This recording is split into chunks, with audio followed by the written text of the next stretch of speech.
Wasim advocate साहब ने बांधी थी। टिकट को लेना देना, जाना आना, कौन था कौन नहीं था, छोड़िए इन बातों को, ये बातें तो पुरानी हो गई। अब तो मैदान में हम हैं और हम नहीं आप हैं।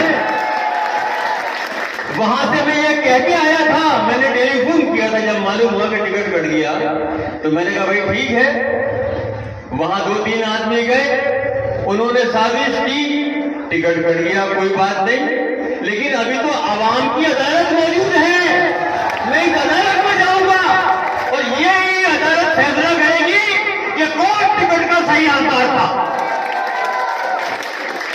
और वो आपको टाइम मिलेगा जब 4 तारीख को आप लोग जो हैं वोट डालने जाएंगे और उस वक्त आप फैसला करेंगे कि सही मानों में चेयरमैन बनने का हकदार कौन था।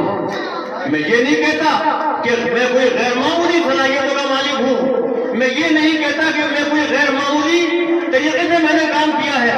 गलतियां मुझसे भी हुई हैं।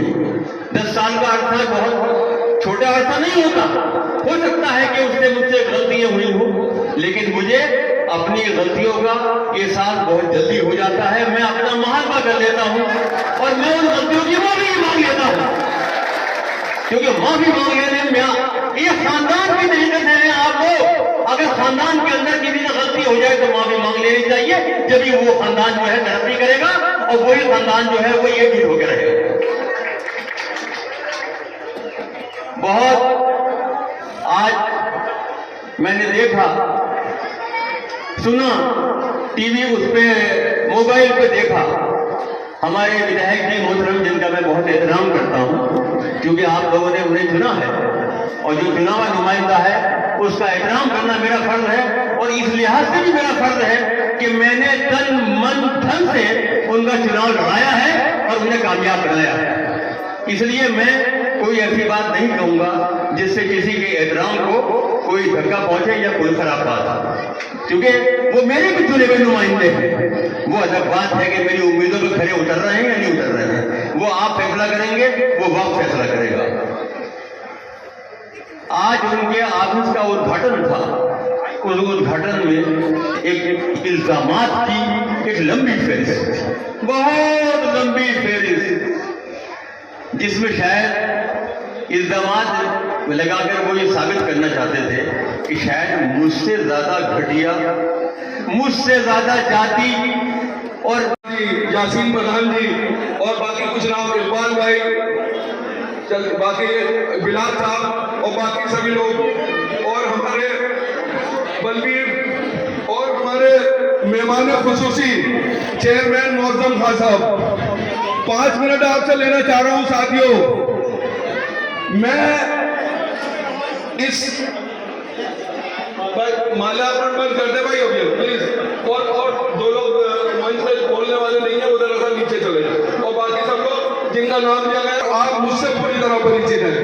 मैं आप लोगों से बताना चाहता हूं कि चेयरमैन साहब के यहां तक पहुंचने का, आपके बीच आने का सिलसिला कैसे शुरू हुआ। मैं चेयरमैन साहब और हमारा एक छोटा भाई हाजी फैसल, इस प्रतियोगिता में हम 3 लोग भाग ले रहे थे जिनका साइकिल के लिए दावेदारी थी, और इस साइकिल की दावेदारी को राष्ट्रीय अध्यक्ष जी ने हमारे माननीय विधायक जी को यह काम सौंप दिया था कि वो यहाँ से एक प्रतिनिधि चुने, जो आपको अच्छा प्रत्याशी लगे उसे चुने और वहां पे भेज दे। अब सिलसिला यहाँ से शुरू हुआ। मैंने 6 महीने लगातार आप लोगों की खुशामदीद करके, सब लोगों की खुशामदीद करके उनको चुनाव लड़ाया, और चेयरमैन साहब ने भी कुरैशी बिरादरी में और कई जगह सभा करके उनको खूब मेहनत और उस ईमानदारी के साथ चुनाव लड़ाया। चेयरमैन साहब ने तो इंतहा यह कर दी कि उन्होंने कुरैशी बिरादरी के आगे हाथ जोड़ के उनके लिए वोट मांगे।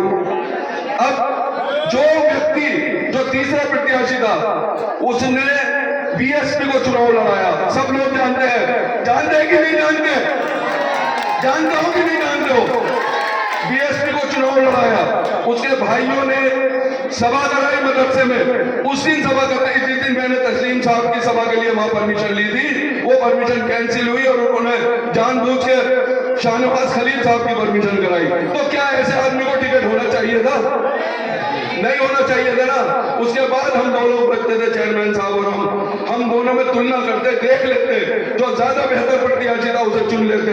उन्होंने एक ऐसा प्रत्याशी चुन दिया जिसे नजीबाबाद की आवाम बिल्कुल पसंद नहीं करती, जिसका कोई अधिकार वोट लेने का नजीबाबाद की आवाम से नहीं। उसके चरित्र को, उसकी पोजीशन को सब लोग जानते हैं। पूरे नजीबाबाद ने नकार दिया। एक आदमी, आज तक मैंने एक आदमी नहीं सुना, साइकिल का सिंबल होने के बाद भी एक आदमी मैंने नहीं देखा जिसने कहा होगा हम फैसल को वोट दे रहे हैं। ये इसलिए कि वो प्रत्याशी इसके लायक ही नहीं है, वो इसका हकदार ही नहीं है, उसने समाजवादी पार्टी को चुनाव ही नहीं लड़ाया, इसलिए उसका कोई अधिकार नहीं बनता कि उसको टिकट दिया जाए। अब हम दोनों में से चुनने था, एक बेहतर चुन लेते, उन्होंने चुना या नहीं चुना, हमने चुन लिया है मोहम्मद खान साहब को। अब मेरी आप लोगों से दरख्वास्त है, मैं आपसे बार बार कह रहा हूं, सुन लीजिए। नजीबाबाद की धरती में आज की डेट में दो कलंक मौजूद हैं। पहला कलंक क्या है, सुन लीजिए। जब विधायक बने हैं माननीय तस्लीम साहब, सरकार तबाह हो गई। बीएसपी से बने, बीएसपी बर्बाद, समाजवादी से बने दो बार, दोनों बार सरकार नहीं बनी। तो ये कलंक है कि नहीं है? और दूसरा कलंक उन्होंने हमारे सिर पे ठोक दिया है। तो कसम खाओ सब लोग, वादा करो मुझसे कि नजीबाबाद की धरती से इस बार ये दोनों कलंक मिटा देंगे इंशाअल्लाह। बस मैं बहुत ज्यादा कुछ नहीं कहना चाहता, क्योंकि आप लोगों को अभी 15 मिनट का टाइम बाकी है बस।